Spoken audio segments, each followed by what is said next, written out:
Many people have dreamed of summiting the highest mountains, but they exist as a strange sort of person that dreams of generating them instead. That was a quote from an excellent video on Josh's channel, which goes over 2 different erosion techniques that don't require simulation. In my video here, I'll talk about a very exciting 3rd technique. In the real world, rainfall on mountains tend to converge into water streams and rivers, which carve gullies in the mountainsides. These gullies may form branching patterns as smaller water streams merge into larger ones, and the gullies often butt up against each other, leaving sharp ridges dividing them. But when generating virtual landscapes, the simulation of countless water drops is slow. It's not very suitable for generation in chunks either, which means it's not practical to use when generating landscapes that are too large to generate all at once. This means techniques are sought after which can produce the appearance of erosion without having to deal with simulating the process of it. The first technique covered in Josh's video is the gradient trick by Gullies. It essentially lowers the terrain height and the amount of detail at steeper slopes. This does improve looks compared to plain layered noise, but it doesn't produce gullies. On the plus side, every point can be evaluated in isolation, which means it's fast, GPU friendly and trivial to generate in chunks. The second technique Josh covered is called diffusion limited aggregation, and it's specifically about creating branching ridges. The results look great, but the technique is somewhat complicated, not GPU compatible, and it requires some workarounds to be able to generate it in chunks. What Josh probably didn't know was that a new erosion technique was developed a few years prior, which completely knocks it out of the park compared to the others. It's essentially a special kind of noise which produces gorgeous branching gullies and ridges while having the same advantages as the gradient trick. Every point can be evaluated in isolation, which means it's fast, GPU friendly and trivial to generate in chunks. Furthermore, rather than defining the landscape entirely, it can be applied on top of any height function, essentially applying erosion on top. How on earth does that work? Where does this technique come from? And how can we make it even better? Well, let's dive in. I'm Rune Skovbro Johansen, and this is Runevision. This video has 3 parts: discovery, refinement and evolution. Part 1. Discovery. So where does this new erosion technique come from? From an academic paper? From a AAA game company that presented it at GDC? No, it came from a Shadertoy. There's a website called Shadertoy, incidentally co-created by the same Gullies mentioned earlier, where people create and share standalone shaders. A shader is a program that runs on the GPU, which can be used to determine what a virtual surface should look like, or for various other effects, or even entire scenes. In 2018, a user called Clay John posted a Shadertoy called Eroded Terrain Noise.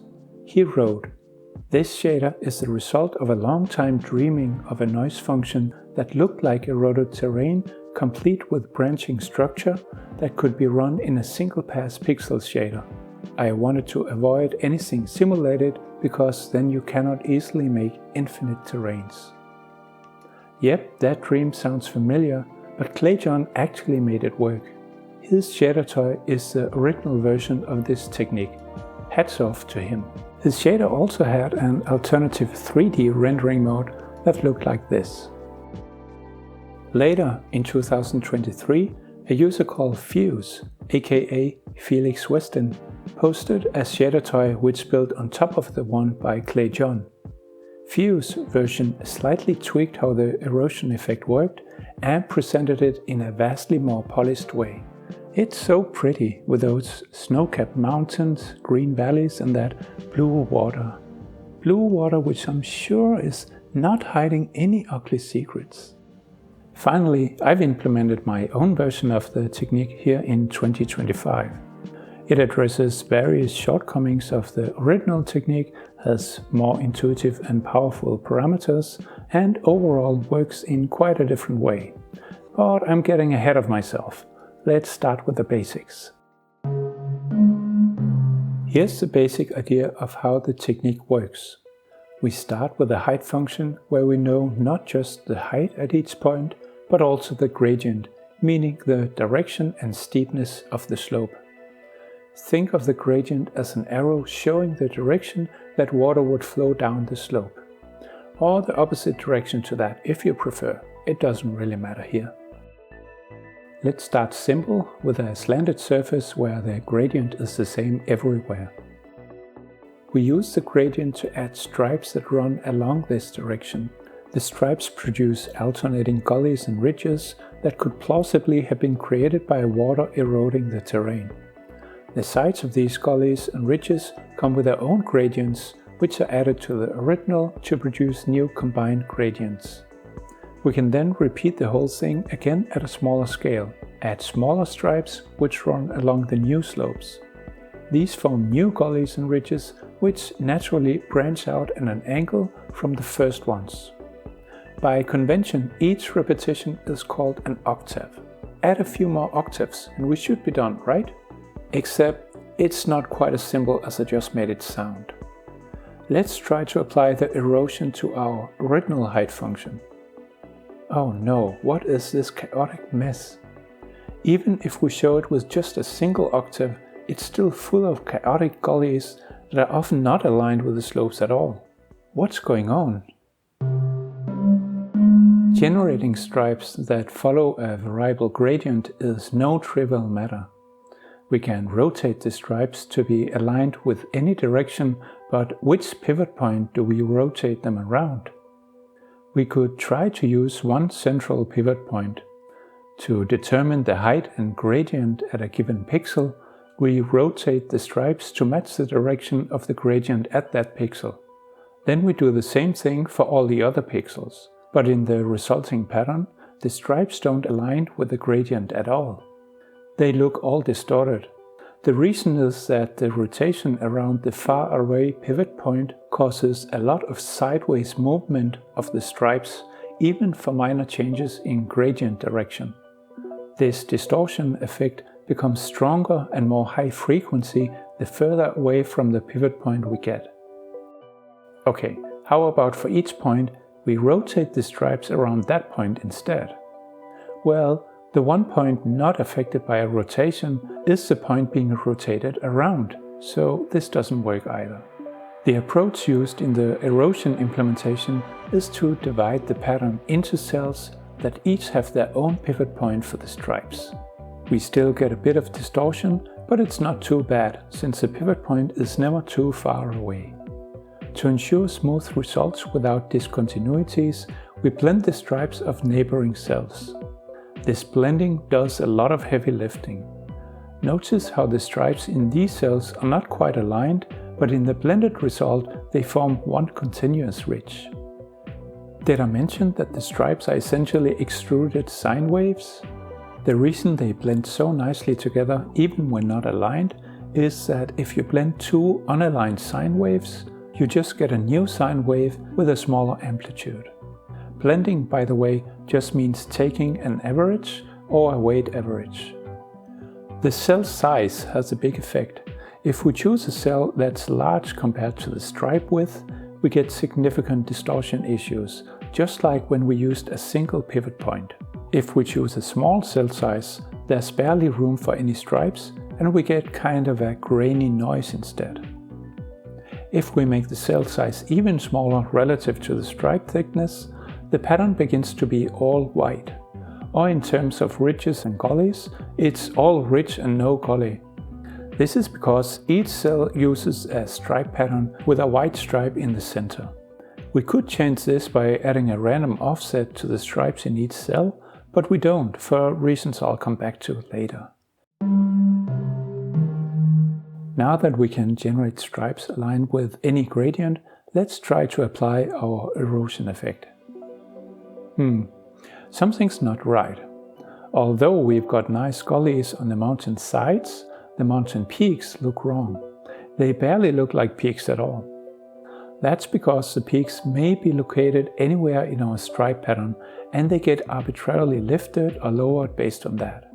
Furthermore, there's an issue whenever the surface steepness approaches zero, which happens at peaks and valleys. There, the direction of the gradient changes abruptly, which creates chaotic stripe patterns in the surrounding area.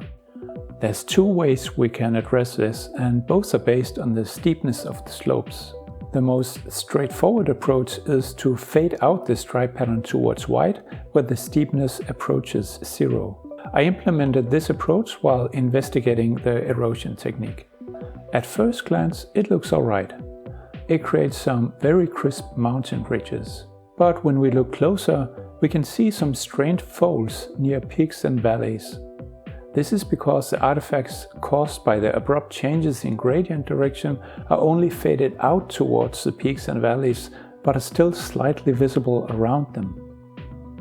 If we fade out the erosion more aggressively, we end up not having any erosion around the peaks and valleys at all. While that's fine for the valleys, it doesn't look good on the peaks, which become much too rounded. The other approach to handling the mountain peaks, which is the original one, is a bit more curious. Instead of fading out the stripes on flat parts of the terrain, we decrease the frequency of the stripes. We simply make the stripes thicker the flatter the terrain is. At peaks and valleys, where the steepness is zero, the stripes become infinitely thick. And as I mentioned in the section about how the stripe pattern works, when the stripes are much larger than the cell sizes, the result is all white because each cell has a white stripe in the center. This means a mountain peak where the slope is zero always lands on a ridge and never a gully. Let's try to apply our erosion effect. Beautiful. This seems to work much better. That's basically how the technique works. If I only wanted to cover the implementation by Clay John and Fuse, I could end the video here. The only problem was, when I first attempted to use the erosion technique on my own height functions, I found it very difficult to get sensible results.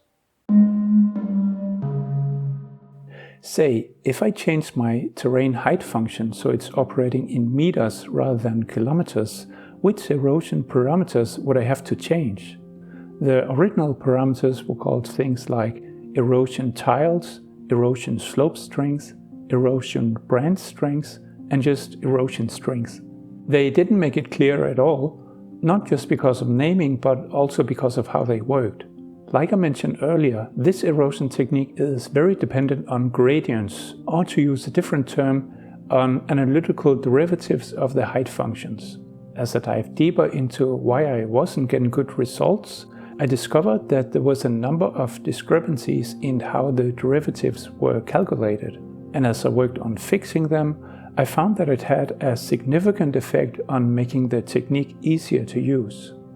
Now, I want to make it clear that I'm not passing judgments on the original code. While the concept of analytical derivatives entails a correct way to do the calculations, who cares whether you use mathematically correct calculations in your shader if you got the beautiful result you wanted?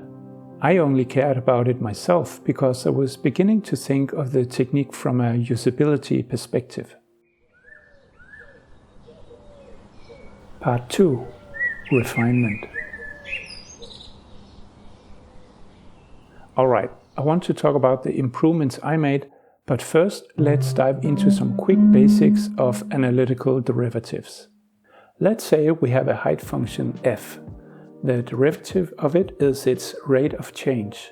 For example, if we take a sine function, its rate of change starts out as 1, then decreases to 0, goes negative to -1, to 0 again, and finally back to 1. We can plot the derivative as a curve too. So this too goes from 1 to 0 to -1 to 0 and back to 1. The derivative is a function too, and we can call this function f prime.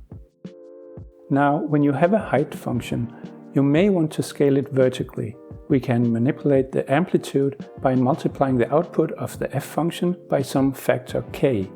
But if you want the derivative of this to still be correct, you need to multiply the output of the f prime function by the same factor k. I call this the amplitude rule. Another way you may want to manipulate your height function is to scale it horizontally. You can manipulate the frequency by multiplying the input of the f function by some factor k. To ensure the derivative of this is correct, you need to multiply the input of the f prime function by the same factor k, but that's not enough. Since we're now getting the same changes in output at a different rate, the rate of change is affected too. We need to multiply the output of the f prime function by the factor k too. I call this the frequency rule. Alright, armed with these two rules, let's take a quick look at the derivative discrepancies I found and fixed in the shader code. The calculations use 3 component vectors that combine one component for the height with 2 components for the gradient. With shader syntax, we can also pass in the gradient in a single go like this. I don't want to go over all the derivative issues I found, but just focus on 3 that relate to the strengths of the gullies. 1. In the original stripe function, the gully height deltas were produced by a cosine function and the derivatives by a sine. So far so good, but the input was multiplied by a variable f, which is 2 pi. We know from the frequency rule that the derivatives should then be multiplied by f as well, otherwise they are 2 pi times too small. 2. In the octave loop, the input coordinates to the stripe function were multiplied by an erosion tiles variable, which by default was 4. Since the derivatives were not multiplied by the same variable, we know from the frequency rule that they were then 4 times too small. 3. After all the erosion calculations were already done, the total height delta of the erosion was multiplied by an erosion strength value, which by default was 0.04. This meant that the erosion on the final terrain surface was 25 times too small compared to the derivatives the gully directions were based on. All these inconsistencies in the derivatives meant that the gullies were not necessarily created along the direction water would run down the slope. So how come the end results still look good and natural in Fuse Shadertoy? Well, long story short, the various inconsistencies essentially mostly cancelled out. For example, the 3 inconsistencies we looked at amounted to 2 pi, 4 and 0.04. If you multiply these values, the result happens to cancel out to 1. But they only cancelled out when the various parameters were set to specific arbitrary values. You had to do this by eye, and whenever you tweaked one parameter, others would have to be tweaked too in order to regain balance. After fixing the derivatives, I was pleased to see that the gullies branched out very nicely without any need for erosion slope strengths or erosion branch strengths variables, and that there was no need to scale the erosion delta with any final erosion strength adjustment factor. Instead, I changed the erosion strength parameter to control the strengths of the gullies in each octave, correctly affecting the gullies in subsequent octaves to guarantee they go along the direction water would flow down the surface. I also consolidated all scale-dependent variables into a single erosion scale parameter. And I introduced an erosion slope power parameter, which can control the sharpness of the mountain peaks and ridges. Now, I think there may still be a few derivative discrepancies left, but of a more subtle variety, for example related to the blending of the cells. But these would be trickier to fix, and I doubt they have a significant effect on the end result anyway. With all the improvements, the erosion filter is now easy to use, while looking as great as ever. Except, what's hiding under the water? We can drain the water, but its smoothing effect is still there. See, currently we're attenuating the erosion amount to almost zero at lower altitudes. Both Clay John and Fuse did this, and I've kept it in my iterations too. There's good reasons to do this. It can emulate the deposition of sediment which water has carried down to lower altitudes. There's often more soil at lower altitudes too, which produce softer shapes than naked rock. But as Google Earth shows, the bottom of valleys is not always soft and rounded. It can be V-shaped with valleys that are just as sharp as the peaks. What happens if we remove the attenuation and apply the erosion at full strength everywhere? There are huge bulges running along every valley. No! Okay, this really shouldn't surprise us. After all, I did say that peaks and valleys, where the steepness is zero, always lands on a ridge and never a gully.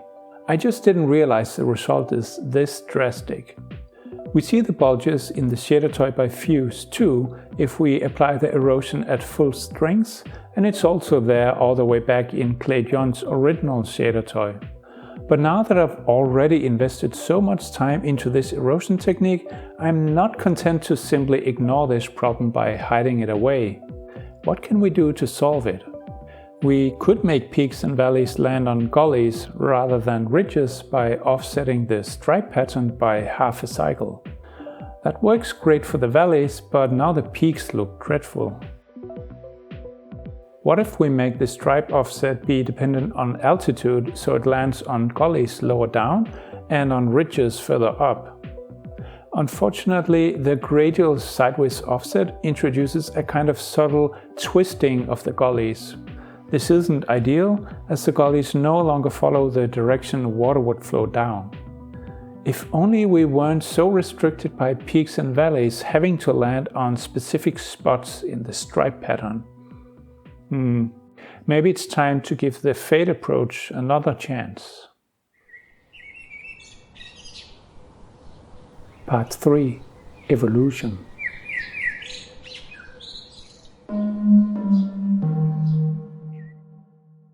We originally discarded the fade approach because it seemed to create visible folds, also called discontinuities, caused by abrupt changes in the gradient directions around the peaks and valleys. But let's ignore that momentarily and see what it looks like when we don't attenuate the erosion at lower altitudes and instead apply it at full strength everywhere. Okay, the ugly bulge is also there with this technique, but with the fade approach we have a nice way we can remove it. Imagine our terrain height function as this line, and imagine 1 octave of gullies as the wavy offset to it that runs between a given minimum and maximum determined by the erosion strength. When I've been saying that we fade out the stripe pattern towards white where the steepness approaches zero, white means the maximum value of the gully octave. And we can see that fading towards this maximum creates a bulge at valleys.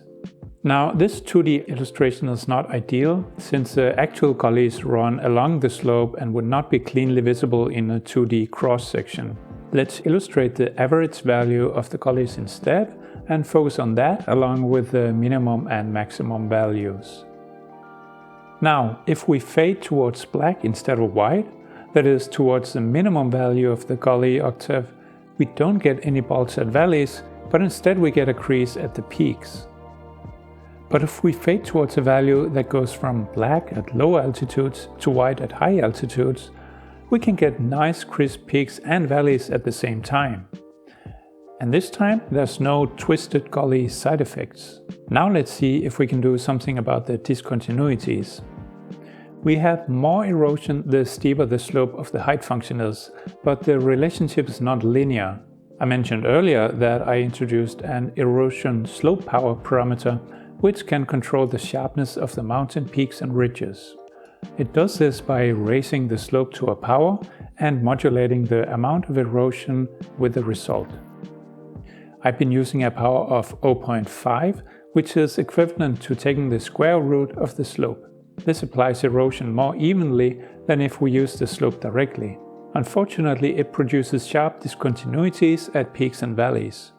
This is because the square root curve starts off vertically, so as the slope increases from 0 to even the tiniest slant, the erosion immediately increases drastically. But there are many other functions we can use to shape the erosion. The one I ended up using is to flip the curve vertically by subtracting it from 1, then raising it to a power of 2, and then flipping the result back.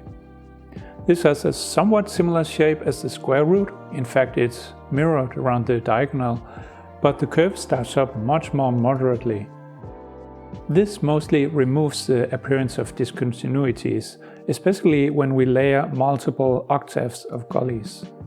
With these tweaks, the fade approach works just as well as the frequency approach, and unlike the frequency approach, it works well when applying the erosion at full strength everywhere, which can be used to create sharp V-shaped valleys if desired. That's pretty much all our problems solved, right? Well, at this point my quest to understand and improve the technique had already taken me pretty far down a rabbit hole, and it kept going deeper. Okay, listen, I have to talk about how I've been making this video. When I started making it, I thought it would only be about the original technique and my small fixes and improvements to it. But while making it, I kept finding things that bothered me and kept coming up with new improvements. So the scope of the video just grew, and it's kind of getting out of hand. On top of that, it became much harder to produce high-quality videos of Shadertoys when the Shadertoy website for some reason suddenly stopped supporting being displayed in an iframe last fall, since this broke the third-party Shadertoy exporter tool I was using. All that is to say that I'll have to cover my remaining work in a bit fewer details. But you can find more information in the companion blog post linked in the description, along with the actual shader code. Okay, back to the video. The erosion we got so far looks nice, but the larger gullies and ridges get a little bit lost in the smaller ones. I'd prefer if the gullies at all scales could have crisper ridges and creases and more clearly show a branching pattern. To address this, I developed 3 techniques that go hand in hand. I call them stacked fading, normalized gullies, and straight gullies. We already fixed a problem with crispness earlier. The mountain peaks and valleys didn't look crisp until we began fading towards black or white for the valleys and peaks respectively. And it turns out we can do something similar for the gullies and ridges.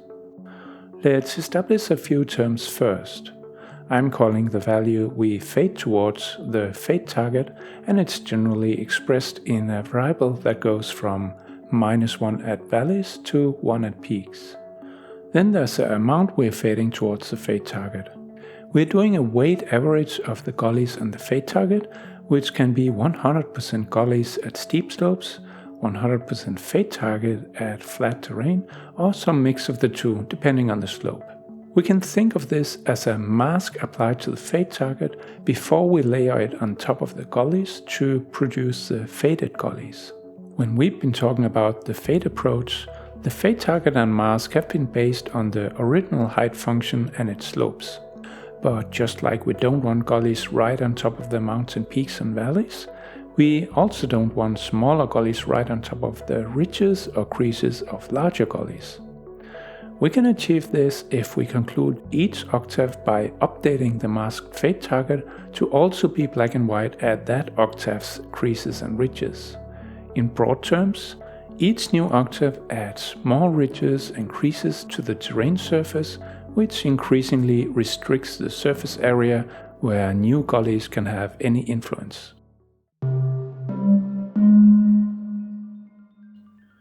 One thing that's holding back crisper ridges and creases is the inconsistent magnitude of the gullies, caused by the interpolation of stripes that may or may not be well aligned. At one point I realized that since we interpolate both cosine and sine waves in parallel, we can think of each cosine-sine pair as a point on a unit circle, and the interpolated value as a point on a circle too. The interpolated circle point may have shrunk to a radius smaller than 1, but it's trivial to normalize it back to 1. This in turn means that both the interpolated cosine and sine waves have a consistent magnitude of 1. Now, in the actual interpolated stripe function we've used up until this point, the sines are multiplied with a vector orthogonal to the terrain gradient in order to calculate the gradient of the slope. But since this vector is the same for all contributing samples, the multiplication can just be applied to the interpolated result instead, leaving us free to perform the normalization first. When straightforward normalization is applied, some curious artifacts appear where ridges and creases join up and form loops, manifesting as spiky protrusions. But we can avoid this if we only normalize lengths above a certain threshold. I figured that the ability to produce directional noise is useful for many other purposes than erosion, so I've extracted it into a standalone function I call facel noise. Once the ridges and creases got more crisp, another issue became apparent. Smaller ridges and creases would often run along larger ones for a little distance before branching out.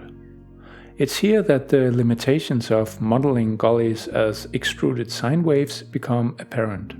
See, on the side of the gullies, the terrain slope is strongly affected by it, pointing sideways away from the ridges. But at the bottom and top of the gullies, they have virtually no effect on the terrain slope. So at those points, smaller gullies will simply run parallel to the larger ones. Since the effect is gradual, smaller gullies tend to curl at the ends rather than branching off cleanly from the larger gullies. I fixed the issue of non-straight gullies by essentially faking consistent steepness when calculating the slopes used for the gully directions. We can pretend that the slope of a gully is constant from top to bottom, as if the gullies were extruded triangle waves instead of sine waves. The faked gully slope does mean that the new straight gullies that are created based on it have discontinuities at the creases and ridges of the faked slopes, as stripes going in different directions but right up against each other. But these discontinuities are fully faded away by the masked fade target, so they're not a problem.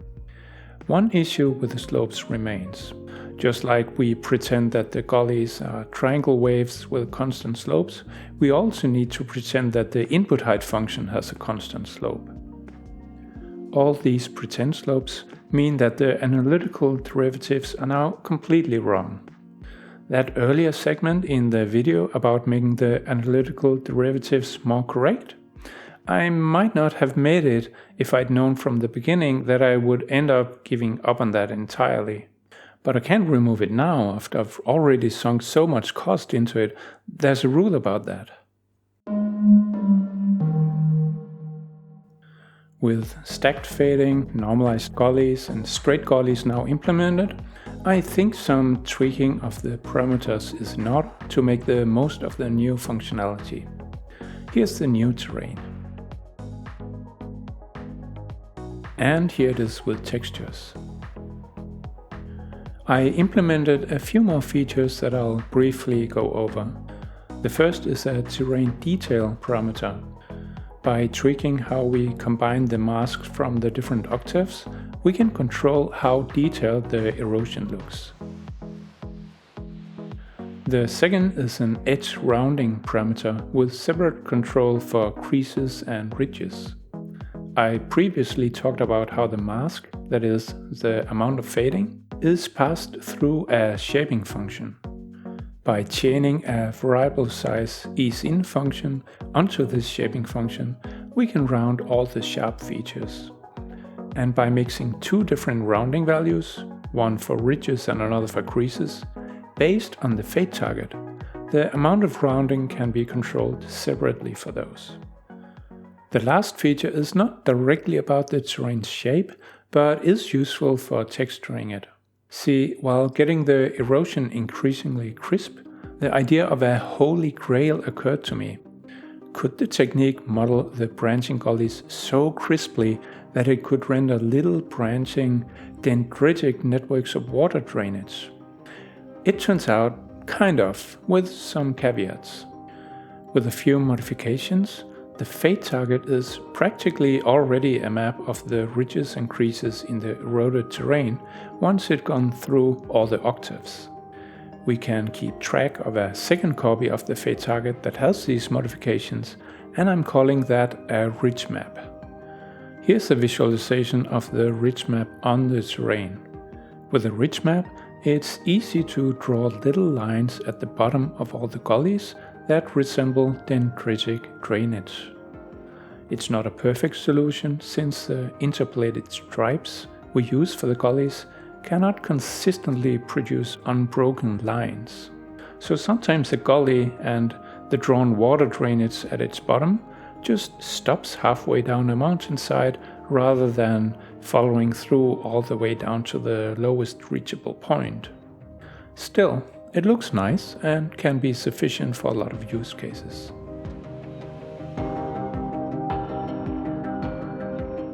Alright, we are nearing the end. You can see my final iteration of the technique in my Shadertoy I've linked in the description.